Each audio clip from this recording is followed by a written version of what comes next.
The big news in the Formula One paddock today is another resignation from the FIA, and this time it's a massive one because it's FIA Vice President for Sport, Robert Reid. Now, as Vice President, he's effectively, certainly in the motorsport arena, Mohammed Ben Sulayem's number two. And he had some pretty incendiary things to say in the statement he issued. He accused the FIA of suffering from a fundamental breakdown in standards. Now, John, it was a very pointed statement. So what damage do you think Reid's resignation will have done to Mohammed Ben Sulayem's leadership, or more precise, the manner of it?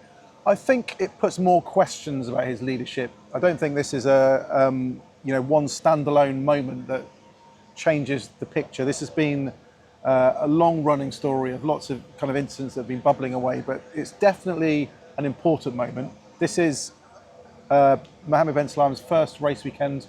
Formula One race weekend is coming to this season, so I'm 99% certain it's not a coincidence that this has happened on the eve of it. We also know that David Richards, who's been a critic of Mohammed Ben Sulayem, and pushed along with Robert in terms of criticising kind of elements of the leadership, the way the FIA has been run, questions about the governance, and frustrations about the way the World Motorsport Council has been making decisions, and they've been locked out of World Motorsport Council meetings for not signing an NDA. He's due here as well in Bahrain this weekend. So I think it's another element on a long-running number of topics that have kind of bubbled up and been running away, that go back to the swearing issue that have been there, the way decisions have been made to put statutes there, the way changes have been made with the NDA. And I think that if you read Robert Reid's statement, he also suggested that the key point for him was the way that the FIA is now taking control of the World Rallycross Championship. There's been questions about, can the FIA be a promoter of the championship? This is something that Mohammed Ben Sulayem's done, he's championed, he's very proud of, but according to Reid, this wasn't done with the Senate approval, it wasn't done in the right processes. It's opened questions about whether the FIA can become a promoter, because they're not allowed to be a promoter of Formula One. This is a long-running decision for the EU. So there's lots of issues at stake, and I think it's just moved everything up a notch. It's going to be a very busy weekend this weekend in terms of where we're standing, which is just outside the FIA hospitality here in the Bahrain paddock. And of course, the drivers had their say as well today. George Russell spoke this afternoon. He's a director of the GPDA, so he's always a mouthpiece. And so inevitably, he was going to be asked about it. And I must admit, his tone was almost of exasperation, because clearly he pretty much agrees with what Robert Reid said. He said that Robert Reid had written to all the drivers as well to tell them about what he'd done. And he just said, well, we just want collaboration, but we're getting no headroom with the FIA, so we're reliant on what F1 itself, FOM that is, and the teams can do in terms of communicating with them. But it feels like they're just hitting their head against a brick wall, because they feel that the FIA is not listening, or rather Mohammed Ben Sulayem is not listening, and this is causing enormous frustration. And I think we may see again something this weekend with them making a point of, if I was them, I'd be inviting Mohammed Ben Sulayem along to a GPDA meeting or some such. I'm sure they've tried to, but obviously he doesn't want to get involved. He basically says he knows best, although that's what he said in the past. Now, Carlos Sainz as well, the other GPDA director, he was an interesting character today, because he kind of made his point and threw down the gauntlet to the FIA in a slightly different way in the press conference, didn't he? Yeah, it was fascinating. It was the press conference, we get half an hour time to, so you're kind of nudging on what topics can I pick out, and it got to the end, and I thought, well, Carlos hasn't been asked about his fine he got last weekend. It was a $10,000 hard fine. Some of it was suspended because he was late to the national anthem. Now, I hadn't seen how late he was. He said 5 seconds. Yes, well, this is the interesting thing. So I just asked him. He was unwell. He'd been to the toilet just before, so he was late for the briefing. But that wasn't enough. The FIA still said, you're late for the national anthem, you are to be punished, 10,000 fine. So I asked him if he was surprised by it.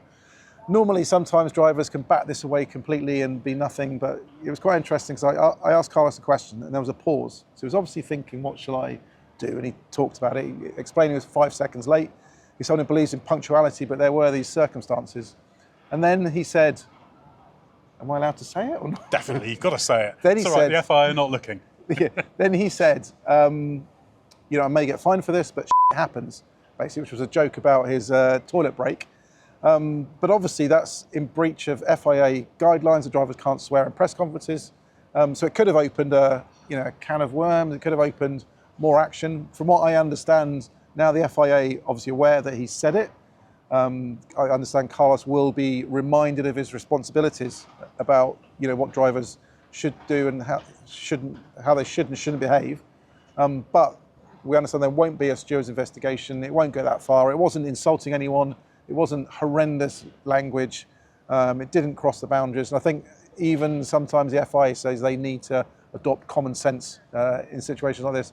But again, it's just another nudging of a topic that Mohammed Ben Sulayem has championed, this swearing crusade, which has just ratcheted up now since Singapore last year. Obviously, the FIA has been a huge talking point. I said this is another resignation, and there have been so many of late, haven't there? I mean, Niels Wittig, the race director, which was more of a sacking, I think, than a resignation. And then looking back last year, we had the compliance officer, of course. I've got them noted down here. Paolo Bizzari, he went. Natalie Robin, who was the FIA chief executive, some critical comments as well from her on the BBC today. And there's many, many, many more. So is this sustainable? Because obviously, if everybody leaves, then you run out of people to do everything. But obviously, people are being replaced. Is this just the natural repositioning of Ben Sulayem's got a way he wants things to be done, and so it's going to be his people that are taking up the major positions? This could just be said, this is just what happens in an organisation like this. I think all organisations do have change, and visions start out and everyone's in alignment. Things change, people move around. But it's clear there's been frustrations inside the FIA about the way the leadership's been run that have changed people's opinions. David Richards' opinion on what's happened has changed. Robert Reid's opinion has changed. So I think there's a lot of frustrations within there. Some people have left not out of their choice. They've left because this is what the FIA decided, like Niels Wittig, who I think said recently that he still hadn't had an explanation as to what happened.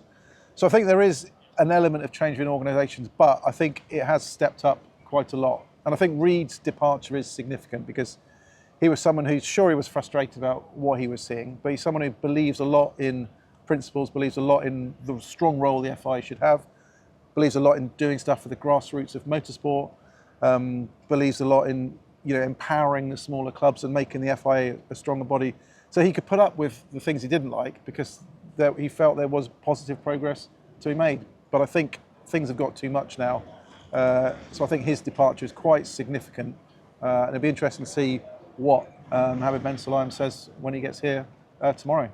We should also remember that Robert Reid is a quite measured character. He's not prone to firing these sorts of things off publicly. So it says a lot if somebody like him is losing faith. And I would say, again, read the statement because there's a lot of very, very negative comments. But obviously the big question is, it's an FIA election year, isn't it? There'll be a presidential election later in the year. Can you see a challenger, a realistic challenger to Mohammed Ben Sulayem? And could Robert Reid be that challenger maybe? It is interesting. So far, there's been nobody come forward. There's not been an obvious candidate who's put their hand up. And I think in situations like this, if you kind of show your hand too early, the danger is you'll get crushed down, you'll get attacked very quickly, and the campaign won't have momentum. So these things are often about timing. That you often kind of need to know how much support you've got as the opposition before you go public. Well, I know there are discussions behind the scenes about what happens. I think there is potential talk of a candidate willing to stand and go there.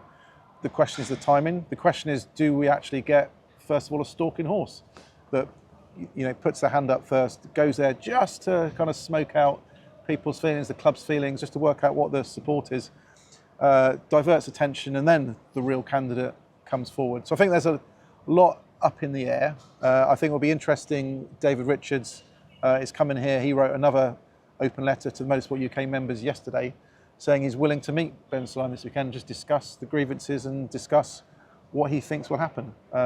So I think the key thing now will be whether Ben Sulayem listens and takes on board these criticisms and goes, okay, let's just take stock and work things out. Or, as we've seen in the past, he's someone who's once his mind is set on achieving a target, he goes for it absolutely flat out, doesn't move, very strong-willed, very strong-minded, and ploughs on in the path that he's made from day one. So the question is, which route will he go for?